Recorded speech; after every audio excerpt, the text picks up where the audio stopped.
Hello guys, welcome back to careers dry government YouTube channel. तो दोस्तों, आज हम आपके लिए फिर से एक नई गवर्नमेंट की जॉब लेकर आ चुके। ठीक है।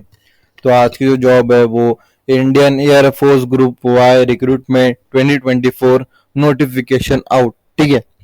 तो जो इंडियन फोर्स की तरफ से रिक्रूटमेंट है ग्रुप वाई पोस्ट के लिए। ठीक है। तो उसके बारे में हम देखेंगे। सबसे पहले हम इसका टेबल ऑफ कंटेंट हम देख लेंगे। तो इसके ओवरव्यू देखेंगे, एलिजिबिलिटी क्राइटेरिया देखेंगे इस वीडियो में, क्वालिफिकेशंस लगेंगे, एजुकेशन क्वालिफिकेशंस रिक्वायरमेंट क्या है, फिर डेट ऑफ बर्थ ब्लॉक। ठीक है, सारी चीज़ें देखेंगे, requirement, standard training, salary, selection process, step to apply. ठीक है। तो अब देखते हैं सबसे पहले इसका overview. Organisation name Indian air force, post name group Y medical assistant, जो पोस्ट है उसके लिए रिक्रूटमेंट निकल चुकी है इंडियन एयर फोर्स की तरफ से। Rally location Punjab, Himachal Pradesh, Uttarakhand and UTs of Jammu and Kashmir, Chandigarh and Ladakh. ठीक है। तो इन जगहों पर आपकी जो है पोस्ट हो सकती है। ठीक है। अभी एजुकेशन क्वालिफिकेशन क्या है, 10+2 या डिप्लोमा या बीएससी, ऐसे थ्री एजुकेशन क्वालिफिकेशन है, और वो हम डिटेल्स में बाद में देखेंगे। स्टार्ट डेट एप्लीकेशन फॉर्म की 22 मई 2024। ठीक है। 11 बजे से फॉर्म ओपन हो जाएगा, और जो एंड है वो 5 जून 2024 को 23 बजे, यानी रात के 11 बजे वो क्लोज हो जाएगा। ठीक है। यानी 22 मई से 5 जून तक जो है पूरा प्रोसेस चलेगा, अप्लाई प्रोसेस। तो आपको इसी बीच आपको अप्लाई करना है। रैली डेट जो 3 जुलाई टू 2024 टू 12 जुलाई तक रहेगा। अप्लाई मोड ऑनलाइन रहेगा। ठीक है।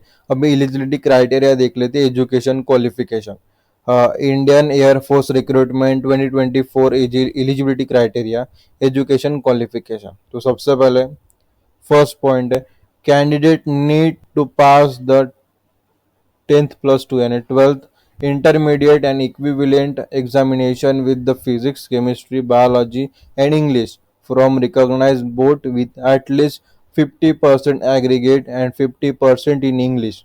Alternatively, they can complete a 2-year vocational course with the same subject and mark criteria.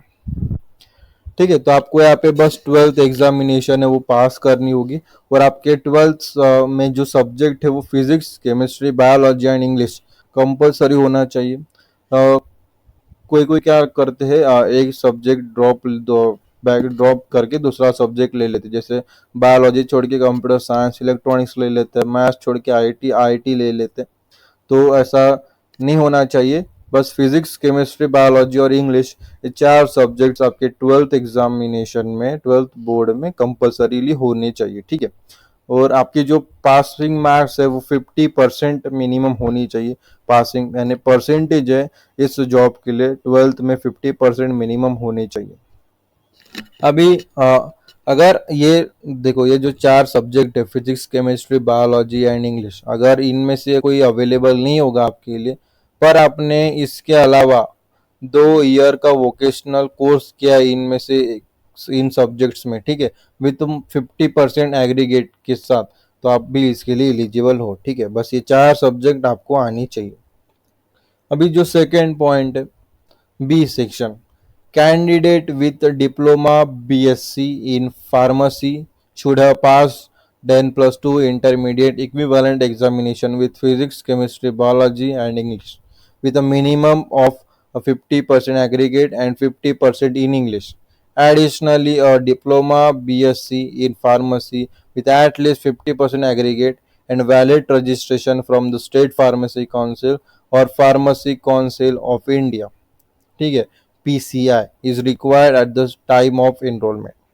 हाँ, ऊपर का जो बताना रह गया, आपके जो 12th में है, ए में 12th में जो 50% है, 50% तो 12th में पूरे मिला के तो होनी ही चाहिए, लेकिन आप इंग्लिश भी 50% के साथ पास होनी चाहिए। ठीक है।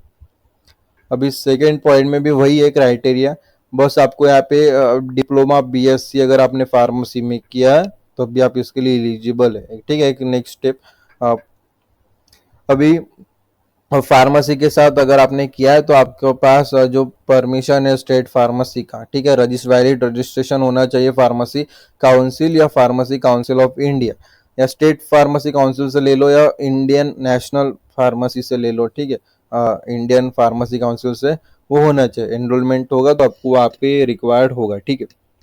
फिर marital status and date of birth block में बता देता हूँ कि क्या एज या मैरिटियल स्टेटस होगा आप इसके एलिजिबिलिटी के लिए, ठीक है। For the medical assistant trade with 10+2 qualification, candidate must be married and before born and born between January 2 uh, 2 January 2004 and 2 January 2008, ठीक है। जो 12th के बेसिस पे आप अप्लाई कर रहे हो, ठीक है, अगर आप 12th के बेसिस पे आप अप्लाई कर रहे हो तो आपका आप शादीशुदा नहीं होने चाहिए, आप अनमैरिड होने चाहिए, 12वीं बेस के बच्चे, और आपका जो बर्थ है वो 2 जनवरी 2004 से लेके 2 जनवरी 2008 तक होना चाहिए, ठीक है। 2 जनवरी 2004 के पहले के और 2 जनवरी 2008 के बाद के इस जॉब के लिए एलिजिबल नहीं है, जो कि 12th के बेस पर अगर आप फॉर्म फिलअप कर रहे होंगे तो ही मैं बात कर रहा हूँ, ठीक है। अब फार्मेसी, जो फार्मेसी है बीएससी, उसके लिए नए रूल है। फिर हम वो पढ़ते हैं second block. For candidate with the diploma BSc in pharmacy, unmarried candidate must have birth date between, ठीक है, 2 January 2001 and 2 January 2006। Married candidate should be born between 2 January 2001 and 2 January 2004। अगर आप डिप्लोमा बीएससी इस basis पे अगर आप apply कर रहे हो, ठीक है, तो आपकी जो बॉर्न, ठीक है, आपकी जो डेट ऑफ बर्थ है वो 2 जनवरी 2001 से लेके 2 जनवरी 2006 तक होनी चाहिए। 2 जनवरी 2000 के पहले के बॉर्न नहीं चलेंगे और 2 जनवरी 2006 के बाद नहीं चलेंगे, ठीक है। अगर आप अनमैरिड है, ठीक है, तो डिप्लोमा बेसिस पे आप अप्लाई कर सकते हो अगर आप मैरिड भी है तब भी। लेकिन अगर आप मैरिड है तो मैरिड है, आपकी शादी हो गई हो, आप शादीशुदा हो, तो आपकी जो एज लिमिट है वो देख लीजिए आप। वो तो क्राइटेरिया सेम है, 2 जनवरी 2001 तक तो सेम है, उसके पहले के तो नहीं चलेंगे। लेकिन जो एंड डेट है यानी 2 जनवरी 2004 तक ही आपकी जो लास्ट डेट है बर्थ की, ठीक है, डेट ऑफ बर्थ की, इसके बाद के शादीशुदा नहीं चलेंगे, ठीक है। समझ में आ गया? तो दोस्तों इसकी लिंक तो मैंने इस वीडियो के डिस्क्रिप्शन में प्रोवाइड कर दी गई है। आप क्लिक करोगे तो आपके सामने ये पेज ओपन होगा, फिर आपको नीचे लिंक्स वगैरह सारी मिल जाएंगी, तो मैं दिखा भी दूंगा। अभी डोमेशियल रिक्वायरमेंट के हिसाब से हम देखते हैं। ए point, candidate must have completed their qualifying examination from school institute within the specified district mentioned in para 1. If not specified in their certificate, they need to provide a domicile certificate from an authorized official, ठीक है। बस आपको एक specific district से होनी चाहिए, आपके पास domicile certificate वगैरह होगी तो आप अप्लाई कर सकते हो, आप एलिजिबल हो। Second, candidate from specified district mentioned in para 1 but who completed their qualification examination elsewhere must provide a domicile certificate before the examination. फिर sons of serving air force personnel can participate regardless of domicile status with the valid SOAFP certificate. फिर sons of retired, discharged or deceased Air Force personnel in specified district need to prove a minimum 1 year stay along with the relevant document. समझ गए? ठीक है, 4 points है। Mandatory medical standards भी हम देख लेते हैं। तो सबसे पहले height, the minimum height required 152.5 centimetre minimum height होनी चाहिए। चेस्ट की बात करें तो वेल प्रोपोर्शनड, ठीक है, and develop with a minimum expansion range of 5 centimetre, समझ गए। Weight proportionate to weight height and age as per IF standard.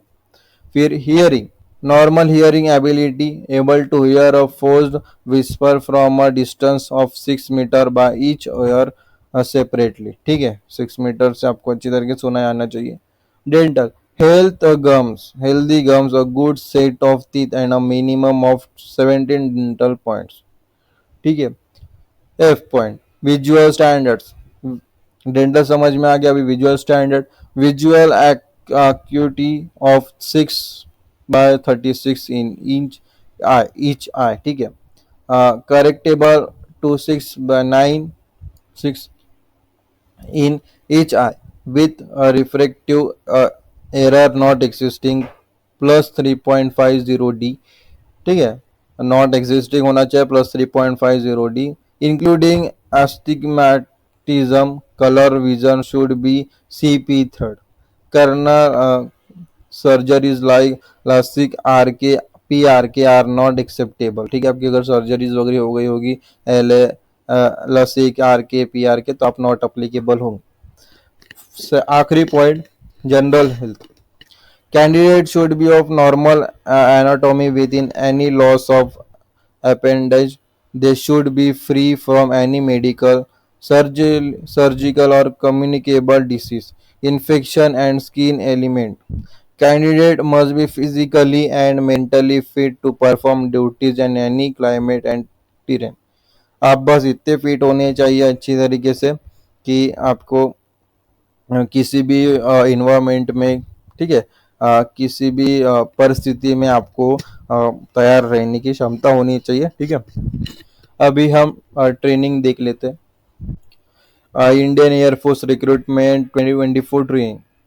Enrolment is initially for 20 year रहेगा, extendable up to age of 57, subject to service condition. Second point, candidate initially undergoes joint basic phase training, JBPT, joint basic phase training. ठीक है, आपको जान इससे गुजरना पड़ेगा, ये training आपको करनी पड़ेगी. ठीक है, at designated basic training institute. Third है successfully completion of JBPT leads to trade specific training included security training और अदर रिक्वायर्ड ट्रेनिंग. फिर training may be terminated if standard in academic, profession, physical fitness or discipline are not met or if the trainee is found medically unfit. ठीक है, आपको terminated किया जाएगा अगर आप अच्छी तरीके से डिसिप्लिन वगैरह नहीं मीट हुए आपके, या फिजिकली फिट नहीं हुए. ठीक है, तो आपको वहाँ से टर्मिनेटेड किया जाएगा. फिर after completing all training stages airmen are deployed as per AIF requirement. ठीक है, फिर request for trade change is not entertained. Candidate can not stay with family during training. आपको अकेले ही ट्रेनिंग सेंटर में रहना पड़ेगा, फैमिली से दूर, फैमिली अलाउड नहीं है.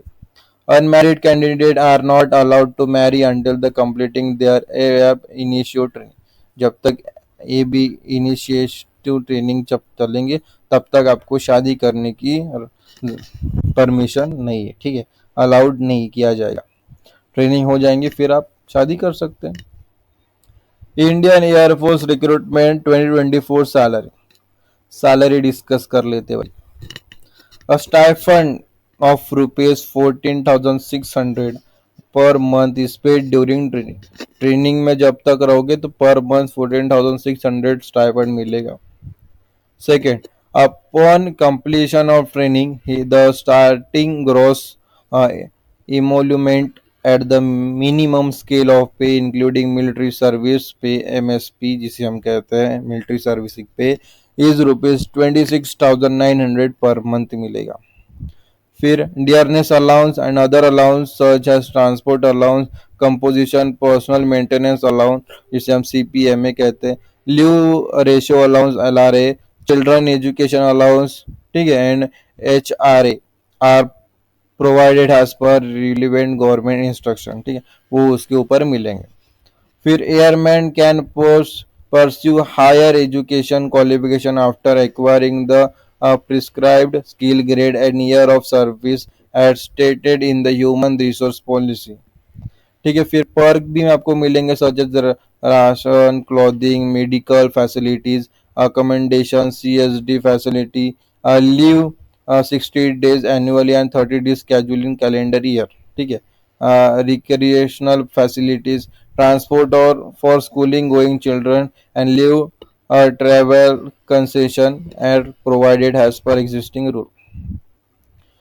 फिर आखिरी point, group insurance cover of ₹55 lakhs at premium of ₹3,200 per month for all airman and faculty of group housing scheme is also extended. ठीक है, समझ में आ गया, ग्रुप इंश्योरेंस भी रहेगा। अभी देखते हैं Indian air force recruitment 2024 selection process. भी सिलेक्शन प्रोसेस हम देख लेते हैं। Original education certificate, 10th passing certificate. देखो प्रोसेस देख लो, ओरिजिनल एजुकेशन सर्टिफिकेट लगे, 10th passing certificate, 12th passing certificate and marksheet, and original degree diploma certificate and marksheet of BSc diploma in pharmacy. ठीक है, and other required document like NCC AB और C certificate, son of service air force personal certificate और discharge book, service particular certificate, casually service certificate, discharge certificate. ठीक है, यानी जितने भी आपको प्रूफ लगेंगे वो सारे ओरिजिनल होनी चाहिए। Detailed verification will occur later for candidate who pass the physical fitness test and written test. जो फिजिकल फिटनेस टेस्ट और रिटर्न टेस्ट पास करेगा फिर उसका डिटेल वेरिफिकेशन होगा। फिर original passing certificate marksheet will return to candidate after detailing verification. Verification होने के बाद सारे जो ओरिजिनल डॉक्यूमेंट्स है आपको वापस किए जाएंगे। Candidate failing to meet educational criteria will be rejected during initial verification or subsequent stages. अगर आप एजुकेशन क्राइटेरिया के हिसाब से अगर आप मैच नहीं हुआ, आप आगे नहीं जा सकते। ठीक है, जो एजुकेशन क्वालिफिकेशन है, क्राइटेरिया है, वो तो ज़रूरी मैच होना ही चाहिए। अगर मैच नहीं हुआ तो आपको रिजेक्ट कर दिया जाएगा। अभी apply Indian air force recruitment 2024 steps to apply. Visit the official website of the central airmen selection board, check the news section of. सबसे पहले लिंक दे दी गई है, इसकी लिंक तो आपको इस वीडियो के डिस्क्रिप्शन में प्रोवाइड कर दी गई है। जैसे आप उस पर क्लिक करोगे आपके सामने ये पेज ओपन हो जाएगा। फिर आपको सारी चीज़ें पढ़ने के बाद यहाँ पे नीचे लिंक दी गई है, वहाँ पर जाना है। फिर download the airmen group Y vacancy notification PDF की लिंक भी दी गई है। फिर पीडीएफ में जो लिंक है वहाँ पे जाना है, अप्लाई करना है, फिर रजिस्ट्रेशन करना है। फिर रजिस्ट्रेशन कंप्लीट होने के बाद सारी चीज़ें फिलअप करनी है, डॉक्यूमेंट्स वगैरह फिलअप करने हैं। फिलअप होने के बाद उस सबमिशन होने के बाद आपको प्रिंट आउट निकाल लेनी है एप्लीकेशन फॉर्म की, for your record and for the reference. ठीक है, अभी उसकी ऑफिशियल नोटिफिकेशन देखो, आपको उसकी लिंक दी है ऑफिशियल नोटिफिकेशन की, तो यहाँ पे क्लिक हियर पे क्लिक करना है। देखो यहाँ पे फॉर्म है, पूरे डिटेलिंग में यहाँ पे दिया गया है, अच्छी तरीके से आपको देखना है। ठीक है, अगर वहाँ पे नहीं समझा तो आपको यहाँ पे आना है, पूरे डिटेल में आपको समझाया गया है। 2 पेज का पूरा मैनुअल है। ठीक है, आपको यहाँ से अप्लाई वगैरह प्रोसेस पूरा बता दिया जाएगा। Registration for the rally start will be close, यानी 22 तारीख को आप यहाँ पे क्लिक करोगे इस वेबसाइट पर। ठीक है, तो यहाँ पे 22 तारीख को फॉर्म ओपन हो जाएगा। तब तक के लिए वीडियो आपको सेव रखना है, समझ गए। 22 तारीख को ओपन हो जाएगा। ये भी लिंक है, ये इस लिंक पे भी आप जाओगे। ठीक है, सिक्योर्ड लिंक है, वो भी वही पेज ओपन हो जाएगा। ठीक है, तो टेंशन लेने की बात नहीं, 22 तारीख से आप अप्लाई प्रोसेस फिलअप कर देना। ठीक है, तो मैंने इस वीडियो में जो भी इसकी बड़ा थोड़ा लंबा वीडियो बना लेकिन काम का बना, सारी चीज़ें मैंने डिटेल्स में बता दी गई है। अगर कुछ प्रॉब्लम वगैरह होगा, 22 तारीख को अप्लाई प्रोसेस ओपन होगा, फिर अप्लाई करने जाओगे, तब तक के सेव कर देना, भूल नहीं जाना। हाँ, और जब कोई प्रॉब्लम वगैरह आपके मन में कोई शंका वगैरह है या एप्लीकेशन फॉर्म फिलअप करोगे तो कोई डाउट आएगा तो बस आपको इस वीडियो के कमेंट सेक्शन में कमेंट करके बता देना है क्या प्रॉब्लम है, क्या सवाल है, हम उसका सोल्यूशन के साथ रिप्लाई दे देंगे। ठीक है, तो आज की वीडियो में इतना ही। फिर मिलेंगे अगली वीडियो में एक नई अपॉर्चुनिटी के साथ। तब तक के लिए स्टे ट्यून्ड। और ये वीडियो आप सभी ने पूरा देखा, इसलिए आप सभी का तहे दिल से धन्यवाद।